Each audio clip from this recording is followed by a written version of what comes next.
जब देवर्षि नारद नारायण नारायण का जाप करते हुए वैकुंठ में आते हैं, उस समय भगवान श्रीहरि विष्णु और माता लक्ष्मी शेष शैया पर विश्राम कर रहे थे। तब देवर्षि नारद श्रीहरि को प्रणाम करते हुए बोले, हे प्रभु, आज जब मैं आपके आ रहा था तब मैं देखा कि पृथ्वीलोक पर किसी मनुष्य की मृत्यु हो चुकी है और यमदूत उसकी आत्मा को अत्यंत कष्ट देते हुए यमलोक में ले जा रहे हैं। हे प्रभु, तब मेरे मन यह प्रश्न उठा कि सिर्फ मृत व्यक्ति ही यमलोक में जाते हैं। अगर उन्हें भी मृत्यु के बाद ही स्वर्ग या वैकुंठ की प्राप्ति होती है, ऐसा क्यों होता है? हर जीव को अपना शरीर प्रिय होता है और जब आत्मा शरीर को छोड़ता है तो उस प्राणी को भी अत्यंत कष्ट भोगना पड़ता है। हे प्रभु, कृपा करें और भक्त की जिज्ञासा को शांत कीजिए। तब श्रीहरि मुस्कुराते हुए बोले, हे नारद, आपने समस्त लोक कल्याण हेतु महत्वपूर्ण प्रश्न किए हैं। इन सारे प्रश्नों के उत्तर मैं आपको एक सच्ची कथा के माध्यम से देता हूं। आप इस कथा को ध्यान से पूरा सुने, तब आपको मनुष्य प्राणियों के बारे में कई गुना अधिक ज्ञान की प्राप्ति होगी। यह कथा मेरे भक्त मृत्यु के देवता यमराज की है, जिससे उनका अहंकार मेरे ही वरदान से टूटा था। जो भी मनुष्य इस कथा को पूरा सुनता है, उसे मृत्यु के बाद अक्षय लोक की प्राप्ति होती है। नारद मुनि कहते हैं, हे प्रभु, मैं इस कथा को पूरा ध्यान से सुनूंगा और इसका प्रसार भी करूंगा। कृपा करें और इस कथा को कहें। मित्रों, भगवान श्रीहरि कहते हैं, हे देवर्षि नारद, अध्यदेश में एक अत्यंत शोभायमान नगरी थी। उस नगरी में एक धनवान सेठ रहता था।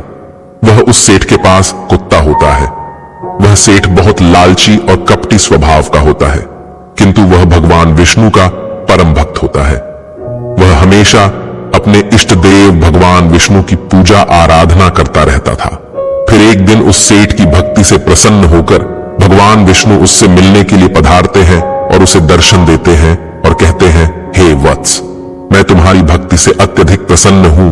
मांगो, तुम्हें जो भी वर चाहिए, तुम्हारी जो भी इच्छा और मनोकामना है, मैं अवश्य पूर्ण करूंगा।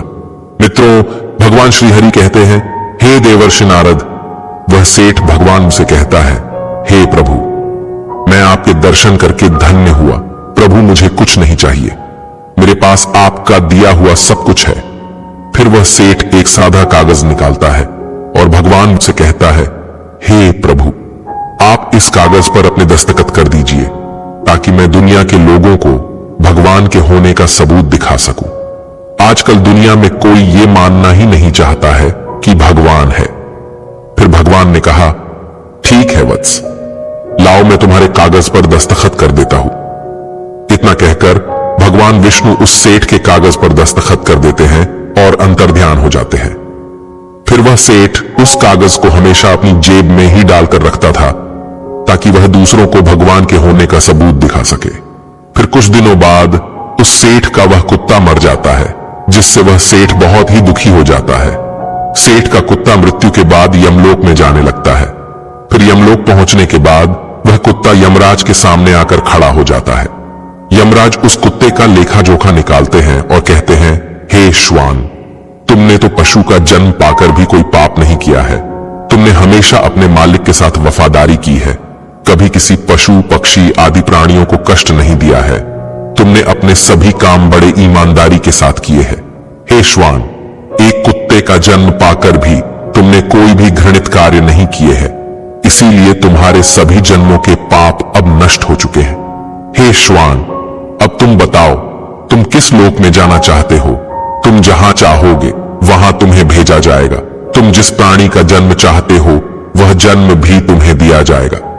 हम तुम पर बड़े ही प्रसन्न हैं। शीघ्र बताओ, तुम्हारी क्या मनोकामना है? फिर वह कुत्ता बोलने लगता है, हे धर्मराज, आप चाहे मुझे नरक में भेजो या स्वर्ग में, मैं कहीं पर भी जाने के लिए तैयार हूं। लेकिन मेरी आपसे विनती है कि मैं जिस भी स्थान पर रहूं, मैं किसी मनुष्य के बंधन में ना रहूं। मुझे किसी मनुष्य की गुलामी न करनी पड़े और ना ही मुझे मनुष्य का जीवन चाहिए। आप कृपा करके मुझे कोई उचित स्थान प्रदान करें। मित्रों, भगवान श्रीहरि कहते हैं, हे देवर्षि नारद, कुत्ते की बात सुनकर यमराज आश्चर्यचकित होते हैं और सोचने लगते हैं कि मनुष्य का जीवन पाने के लिए तो देवता भी तरसते हैं, फिर यह कुत्ता मनुष्य का जीवन ना देने की कामना क्यों कर रहा है? फिर यमराज उस कुत्ते से कहते हैं, हे श्वान, तुम मनुष्यों से इतना द्वेष क्यों करते हो? मनुष्य का जन्म पाने के लिए तो बड़े बड़े देवता भी तरसते हैं। पृथ्वी पर तो मनुष्य का जीवन ही सर्वश्रेष्ठ है। फिर क्यों तुम मनुष्य का जन्म नहीं पाना चाहते हो? इससे पहले तुम्हें कभी मनुष्य का जीवन नहीं मिला है। शायद इसीलिए तुम मनुष्य जीवन के फायदे नहीं जानते हो। तुम एक बार मनुष्य का जीवन प्राप्त करके देखो, तुम्हें पता चलेगा कि उसके कितने फायदे हैं। मित्रों, भगवान श्रीहरि कहते हैं, हे देवर्षि नारद, यमराज की बात सुनकर वह कुत्ता कहता है, हे धर्मराज, मैं जानता हूं कि मनुष्य का जन्म कितना अनमोल है, लेकिन मनुष्य बड़ा ही स्वार्थी, धूर्त, कपटी और चालाक होता है। जब वह अपना मतलब देखने लगता है तो सही गलत सब कुछ भूल जाता है। उसकी तृप्ति किसी चीज से नहीं होती। सारे संसार का धन भी उसे मिल जाए तो भी वह संतुष्ट नहीं रहता। उसकी भूख कभी नहीं मिटती है। मनुष्य बड़ा ही असंतोषी होता है। वह अकारण ही दुखी रहने लगता है और दूसरों को भी दुख देने लगता है। मनुष्य मुझ जैसे बेजुबान जानवरों को अपना गुलाम बनाकर रखता है और अपना काम निकलवाता रहता है। इतना ही नहीं, मनुष्य तो भगवान को भी धोखा देता है। इसीलिए मुझे मनुष्य जन्म नहीं चाहिए।